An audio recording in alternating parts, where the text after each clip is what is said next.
Hi everyone, ये LIC के एओ mains के एग्ज़ाम का इंश्योरेंस के क्वेश्चंस हैं और सारे क्वेश्चंस नहीं हैं, कुछ क्वेश्चंस हैं और जिसको आंसर पता होगा वो कमेंट में ज़रूर बताएगा। क्वेश्चंस के आंसर ज़रूर बताएगा कमेंट में। पहला क्वेश्चन एक आया था कि पहला गवर्नमेंट इंश्योरेंस कंपनी कौन थी। इसका आंसर सबको पता होगा, ओरिएंटल इंश्योरेंस है। एक क्वेश्चन था कि not instrument of money market का इंस्ट्रूमेंट कौन सा क्या नहीं है। और एफडीआई वैल्यू पूछा था जो कि 74% सबको पता होगा। रिलेशन बिटवीन पूछा था interest rate and bond price के बीच में। एक क्वेश्चन था असाइनर एंड कॉन्साइनर के से रिलेटेड। हाउसिंग प्राइस इंडेक्स पूछा था, रिपोर्ट आरबीआई का। और आईजीएसटी कितने टाइम से, सीजीएसटी के 2 टाइम से। फुल फॉर्म पूछा था एफआईआरसी का, तो फॉरेन इनवर्ड रेमिटेंस सर्टिफिकेट होगा। म्यूचुअल फंड को कौन रेगुलेट करता है, तो सेबी रेगुलेट करते हैं। सरेंडर वैल्यू पूछा था कि अगर इसका मतलब कि अगर आप अपनी पॉलिसी को क्या कर रहे हो,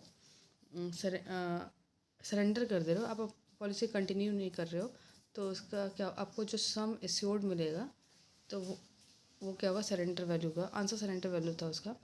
और फ्री लुक पीरियड से क्वेश्चन था कि एक 15 डेज आपको टाइम मिलता है कि आप देख लो कि आपको पॉलिसी रिटर्न करनी है या नहीं करनी है। अगर आप रिटर्न कर रहे हो तो कितने डेज़ में करना चाहिए, 15 डेज़ में करना चाहिए, ठीक है। और एक फुल फॉर्म पूछा था, स्विफ्ट का फुल फॉर्म पूछा था, तो वो क्या होगा, society for worldwide interbank financial telecom. Principle से रिलेटेड क्वेश्चन था, utmost good faith.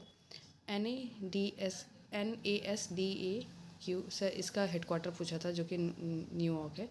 Separation and risk investment expenditure called, ये क्या कहलाता है। बॉम्बे स्टॉक एक्सचेंज कितनी कंपनियां इसमें हैं, तो 30 होगा। कौन सा नॉट क्रेडिट रेटिंग एजेंसी है, तो मैंने IBBI लगाया अब। और गिव होम लोन, अगर बैंक आपको होम लोन देता है तो उसे हम कहते हैं क्या, मॉर्टगेज कहते हैं, ठीक है। म्यूचुअल फंड, ये दोबारा रिपीट हो गया। और व्हाट इज़ अ फाइनेंशियल सिनेजियन साथ प्रोनाउंसिएट करते हैं, तो ये क्या होगा, फॉर एक्चुअल फाइनेंशियल परफॉर्मेंस और पोजीशन। डिविडेंड से रिलेटेड एक क्वेश्चन था कि शेयर पॉलिसी होल्डर को जो मिलता है तो वो डिविडेंड होगा। एक पब्लिक इशू से क्वेश्चन था, एक ई गवर्नेंस से क्वेश्चन था, एक और क्वेश्चन था document of title of goods in which act. तो ये कुछ क्वेश्चंस थे जो कि मुझे मिले और इनके आंसर्स आप बताना। सारे क्वेश्चन तो नहीं मिले।